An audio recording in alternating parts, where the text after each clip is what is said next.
New York, London, Tokyo, the world's most extravagant cities, each a melting pot of commerce, culture, and entertainment.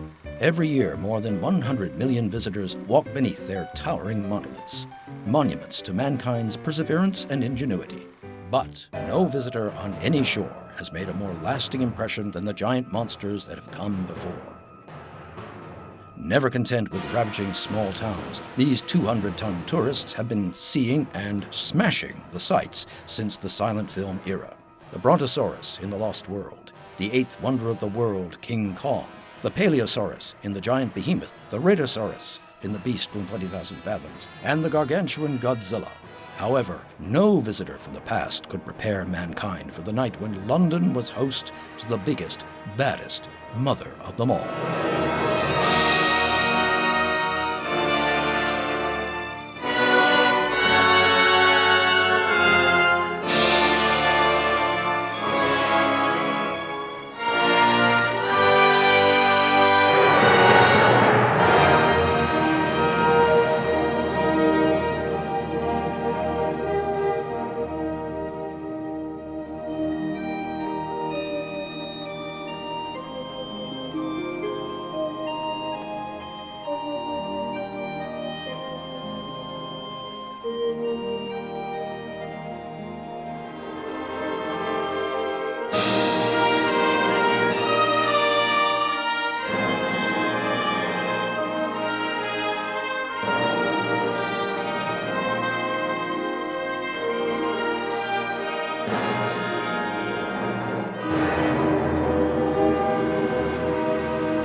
As with Gorgo's trek from the caverns of the deep oceans to London's Battersea Funfair, the film's transition from conception to completion was a tortuous journey. But like all great screen adventures, Gorgo's history starts with its cinematic storyteller. He was a brilliant designer, wonderful designer, Russian-born, and then in the wake of the revolution in 18, left and went to France, and it was essentially just very continental. He had this spectacular eye and this wonderful way with architecture and with, I think, and Gothic background to stories and things like that. On most things he's listed as art director, but also production designer and so on. There's often very little difference between a production designer, an art director, and the 4 or 5 other names that we have for essentially somebody who designs a film. When he came to the United States, he ended up at Universal. He worked on the Sherlock Holmes series. When he was doing the sets for Limelight, which is Chaplin's last Hollywood film, there was some set that he had designed where he sensed a slight uneasiness about Chaplin's reaction to it. Later in the day or the next day, Chaplin said, you know what's wrong? I mean, that wall really needs to be shorter and you know, this hallway needs to be moved back. And within an hour or two, it collapsed. He had built it like an accordion, essentially. He knew that Chaplin was going to change his mind just from the attitude toward it. So they just shortened it. Chaplin says, right, let's go. And that was Lurie, very inventive and very practical. By 1952, the road had been paved for a new giant monster film. There had been a lot of giant monster movies, starting out with the re-release of King Kong in the wake of Mighty Joe Young coming out. Mightier than King Kong, Mighty Joe Young! And then a couple of years later, the release of King Kong to television, which was extraordinary, and it was highly touted on television. We're millionaires, boys! I'll share it with all of you! Why, in a few months it'll be up in lights on Broadway! Kong! The eighth wonder of the world! Which then inspired some independent producers to do Beast from 20,000 Fathoms. Enter nickel-and-dime entrepreneurs Jack Dietz and Hal E. Chester. Dietz made a name for himself, financing the Bela Lugosi and the Bowery Boys features at Monogram. Together, Dietz and former East Side Kid Chester formed their own releasing company. In May of 1952, Dietz ran across 3 properties which he felt had some exploitation value. Dietz approached me and asked me to art direct these 3 films on a very low budget. Of the 3, one of them interested me, the one for the monster. Impossible, unbelievable, fantastic, but I tell you it could happen.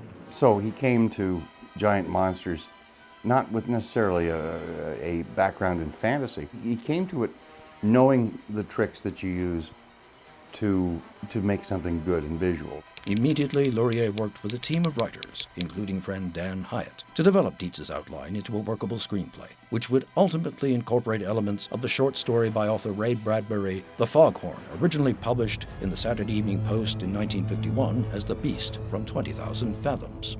The foghorn was supposed to have resembled the mating call of the creature, and it was therefore drawn to it. But the idea did not hold up well with the final script, so we just used it as a tiny episode. Wreaking his prehistoric fury on modern man and his puny machine. The monster from beneath the sea would showcase the animation effects of stop-motion magician Ray Harryhausen, his first solo effort following his apprenticeship with the legendary O'Brien on 1949's Oscar-winning Mighty Joe Young. But primarily it's I think, Laurier's call on these things. For example, the plates that they shot, the background images of New York when the monster's supposed to be rampaging. Harryhausen wasn't along when they went to New York, and he was kind of annoyed. It was a low-budget picture, and they didn't have the time or money to send everybody. And Laurier said, I know what to give you. Don't worry about it. After a complicated post-production phase, Jack Dietz viewed the film and quickly realized that it was too good for the small regional distribution circuit he had in mind. He made an offer to Jack L. Warner, who immediately purchased the film outright. Warner then retitled the film, preferring the more ominous Beast from 20,000 Fathoms of Bradbury's original story.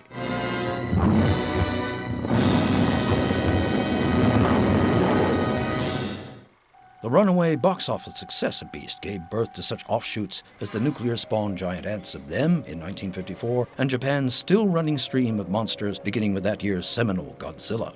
And then Laurier knocked off a week's worth of work on Colossus of New York. That was the entire film. It only took a week, 10 days maximum. Unchecked by any barrier of man or nature, running wild in a terrifying orgy of destruction. After his own big bug epic of 1957, The Black Scorpion, Willis O'Brien teamed with director Laurier on 1958's The Giant Behemoth, a basic retread of Beast with a change of scene from America to Great Britain, where it was filmed. It actually started off as something else entirely. It was a science fiction picture with an ecological bent. There's some sort of glowing blob that is this radioactivity caused by industrial waste. And the producers, Allied Artists, they said, well, no, we need a monster to sell this movie. It's a science fiction picture. They have to have monsters. So it became essentially a pastiche of Beast from 20,000 Fathoms. Which is interesting. It comes into town and wrecks the town. It's sort of King Kong again, what do you call it, that type of thing. The big giant monster wrecks the place.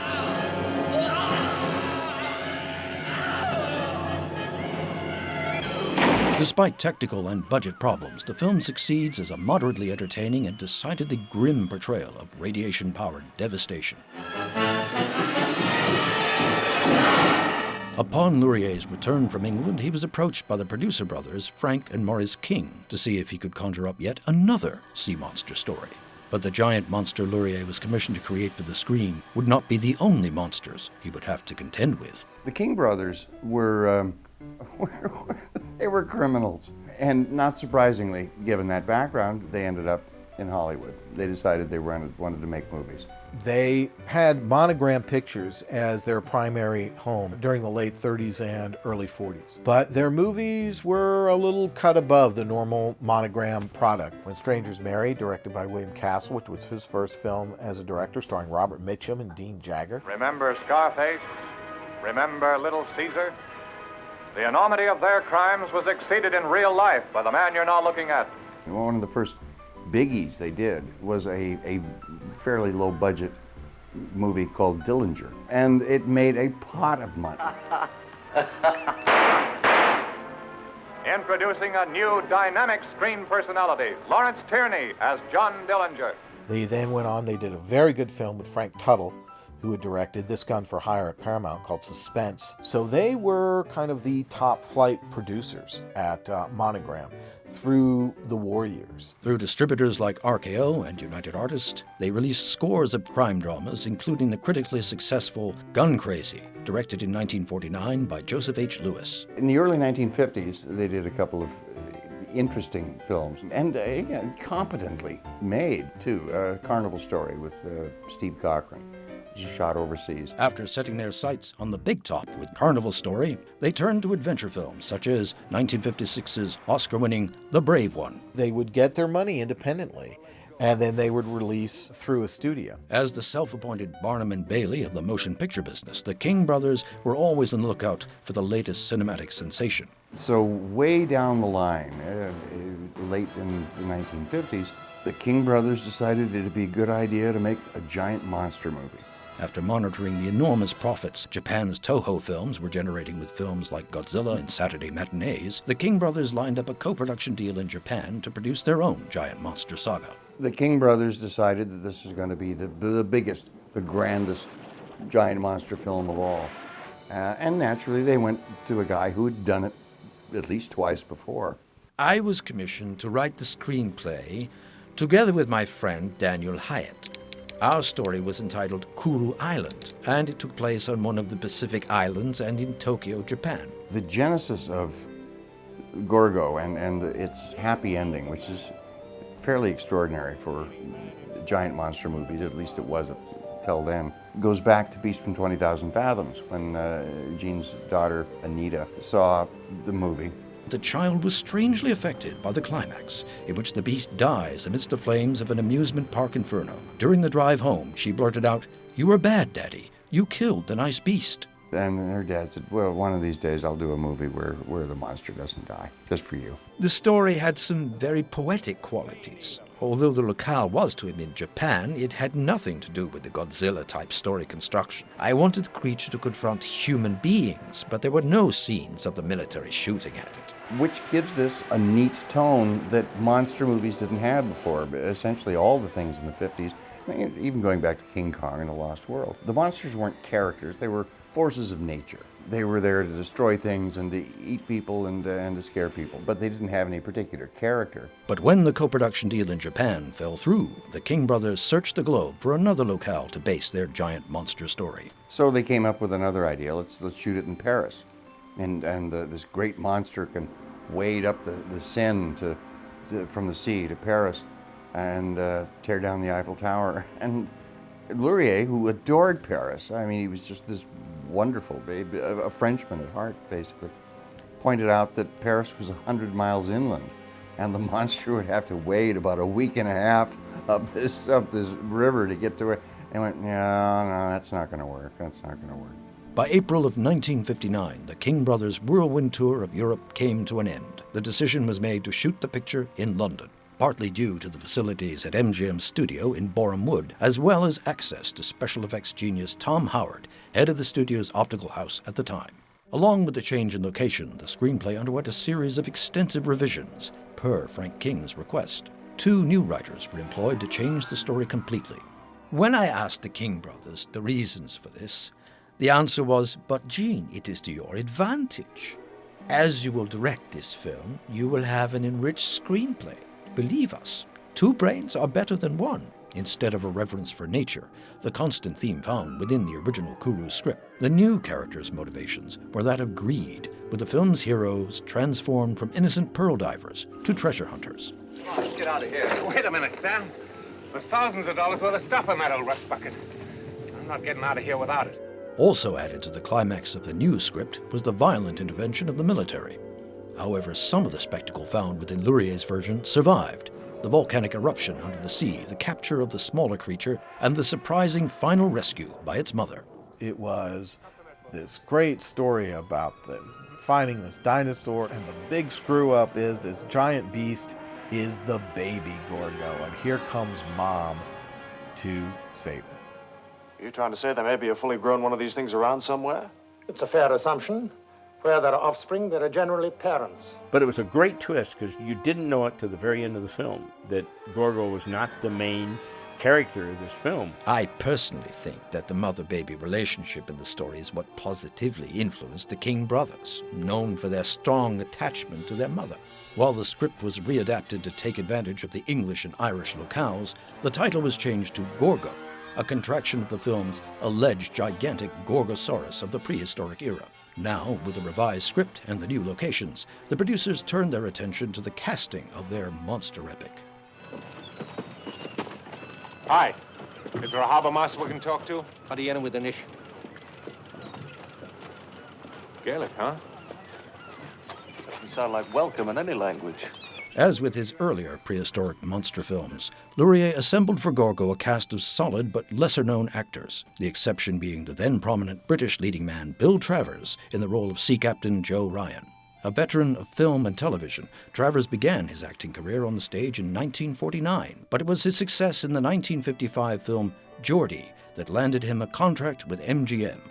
The studio cast Travers in a handful of A-budget features, including Bowani Junction, The Seventh Sin, and The Barretts of Wimpole Street. Travers' change-of-heart decision to free Gorgo from his Battersea Park enclosure near the end of the film was a prelude to future animal rights activist and conservationist roles, including that of the real-life George Adamson in the highly successful 1966 film Born Free. It's looking terribly ugly.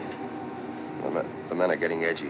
Yeah, so am I. For the role of Ryan's first officer, the production cast American-born film and television actor William Sylvester. Sylvester moved to England after World War II and developed a successful career in British B-films. Sylvester went on to star in several British horror films, most notably Devil Doll and Devils of Darkness. This man discovered their secret. He later made a brief appearance in the James Bond spectacular You Only Live Twice, shortly before playing a leading role in Stanley Kubrick's science fiction landmark 2001, A Space Odyssey. It's a bad thing you're doing.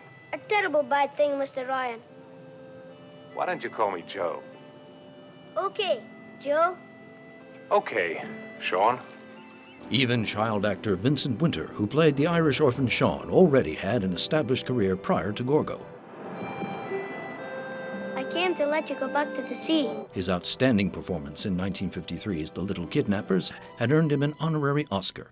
Many familiar British character faces appeared in Gorgo in supporting or bit roles, some without billing.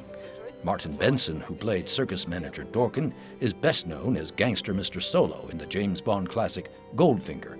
Everybody in the world is talking about Gorgo, but only you can see him, and only here at Dawkins. Queuing both sides, 5 shillings, ladies and gentlemen. Harbour Master Christopher Rhodes would have his greatest screen glory the following year as the King's champion defeated in bloody combat by Charlton Heston's heroic El Cid. And how do you think you're going to dispose of it?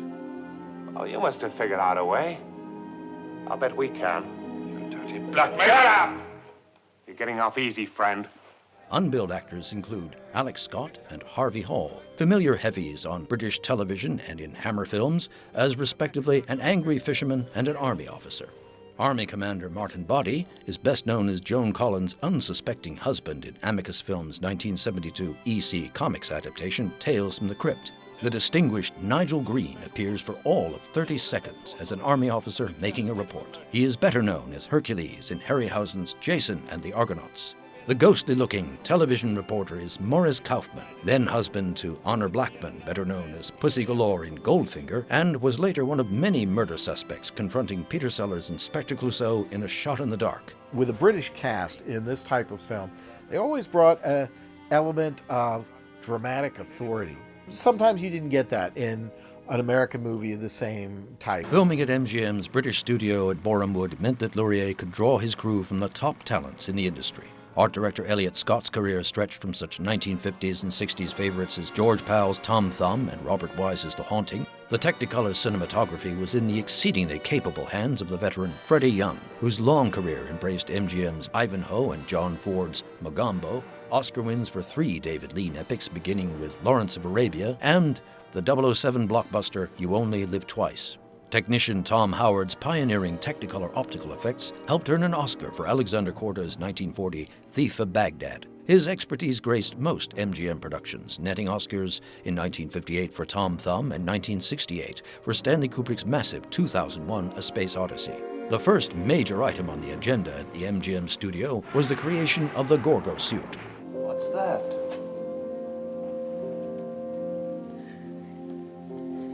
That's Ogra, the sea spirit. As with Laurier's previous prehistoric films, the look of the creature was partly based upon his own designs. The design of Gorgo was wonderful.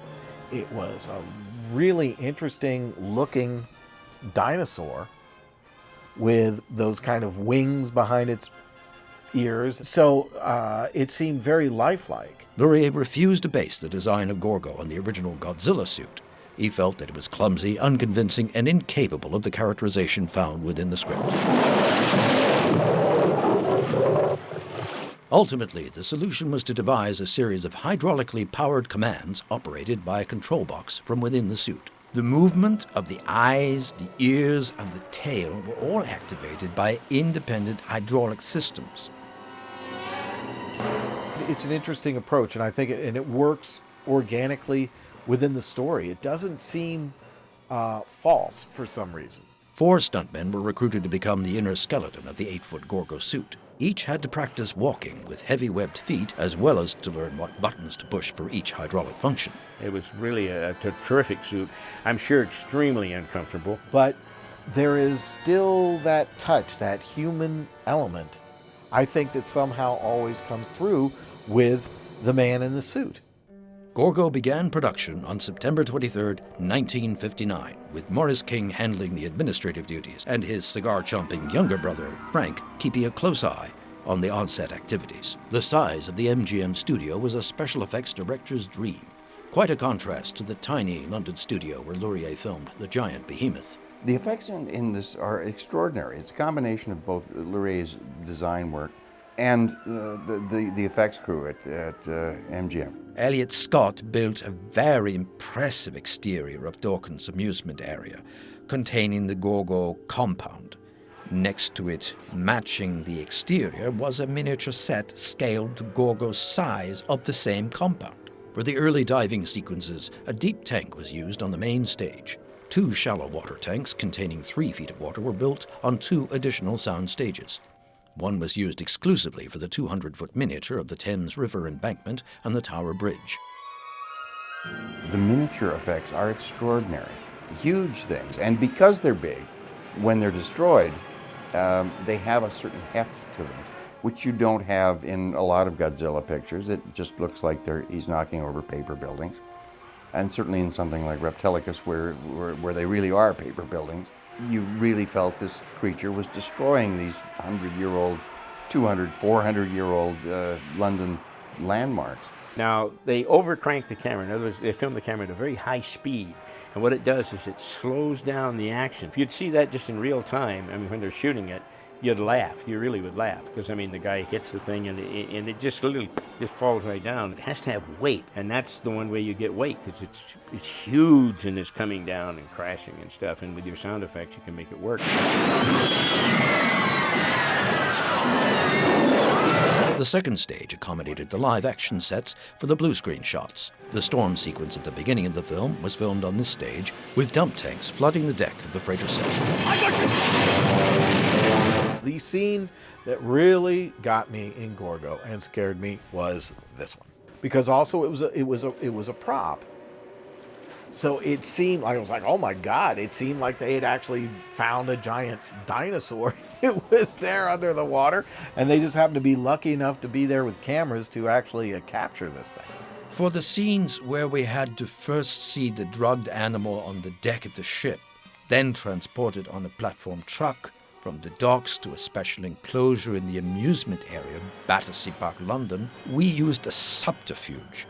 The entire body was covered by tarp, with only the life-size head and paw props exposed. And the giant Gorgo prop that they use when he's strapped to the back of the truck and he's going through Piccadilly Circus and his head's moving and everything just seemed completely lifelike to kids. Laurier planned effects master shots to accommodate traveling mats for baby Gorgo, miniatures for destruction, and a moving split-screen process, allowing the mother to move across the live-action areas. This process was perfected by Tom Howard for George Pal's Tom Thumb. And this is really where we did get into the big time with automotion. I even sort of thought up the name automotion, which is a bit tame and a bit not very smart. It was quite tricky to make two different-sized animals appear in the same frame. In the scene of the two monsters making their way to the waterfront among the burning buildings, the master shot was of the mother moving, shot against the smaller-scale miniature set of the waterfront. The baby was shot separately on blue screen, reduced and printed onto the master shot by a traveling matte process. It was two films in the camera. One was the stock, the raw stock. One was the master, what we call in this country the master. And all the time we were correcting it to make sure, right, we'd have to start again until we got it right so that no one crossed the line. As soon as they got to crossing the line, we started our auto motion going. We printed that with all the mattes taken out, as it were. In the same shot, we added views of panicky running people shot on the studio backlot and fitted exactly into a predetermined place on the frame. But I'm afraid to say that the whole film was made with not enough money. I don't think there was enough thought put into shooting of some of the miniatures. I think a lot more could have been made out of them. Some of them are beautifully constructed. A lot more could have been made out of them. In the end, Gorgo was the most costly and time-consuming motion picture the King brothers ever made. Its production overruns reportedly causing more than 30 King brothers projects to be cancelled. Gorgo's total production cost was $650,000, ironically the same cost as the original King Kong more than 25 years earlier. More and more military action stock shots were added. Depth charges were being dropped, planes crisscrossed the skies, explosives were added. When I expressed my doubts to the King brothers, they assured me that they knew the taste of the audiences better than me. Maybe they knew. The chore of weaving Gorgo's many strands and pleasing its too many cooks fell to the reliable Eric Boyd Perkins. My first general impression confirmed my doubts about the validity of military confrontation, but the picture was alive. Gorgo was alive. Gorgo's hauntingly melodic and bombastically dynamic music score was provided by the classically trained Italian composer Angelo Francesco Lavagnino, who scored some 300 films over a 20-year period. When we returned to Hollywood in December, we could already hear the temporary recording of the theme for Gorgo. It was beautiful. In the end, Gorgo's release was held up for almost 2 years by the British trade union ACTT because of the King brothers' failure to pay their lab bills.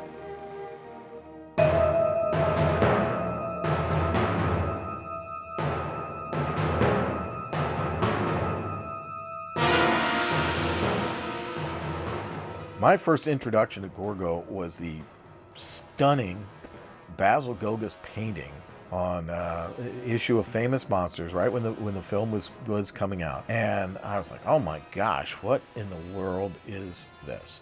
And it was the dinosaur epic I think we've all been waiting for. This was a kids movie, but it had real heart in it. The whole idea of you're being taken away to the circus, you're being kidnapped, and you're being put on display, and your mom is going to come in there and kill the bad guys and rescue you. I mean, that was just ideal. Except the destruction shown in the final couple of reels is really nasty.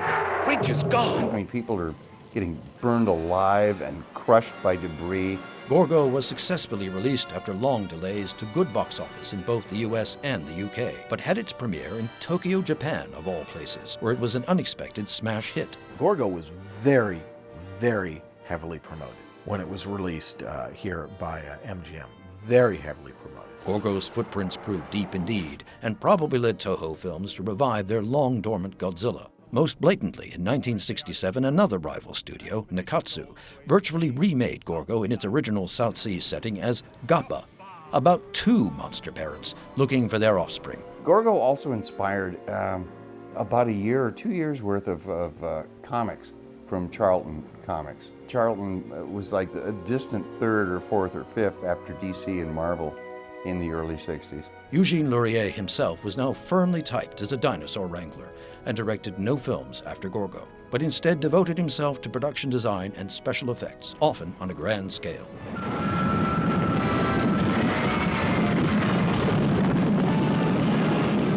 His most notable later work includes the apocalyptic sci-fi spectacle Crack in the World, the all-star World War II epic Battle of the Bulge, and the disastrous but Oscar-nominated Krakatoa East of Java. And was the art director on both The Naked Kiss and Shock Corridor, which has some of the wildest imagery of any Sam Fuller movie, which is saying something.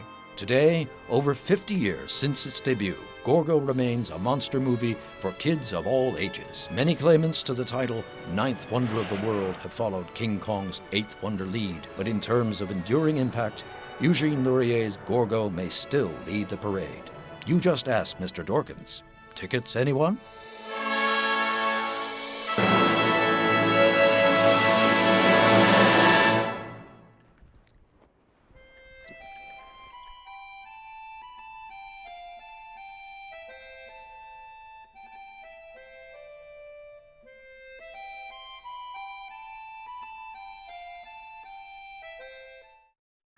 Thank you.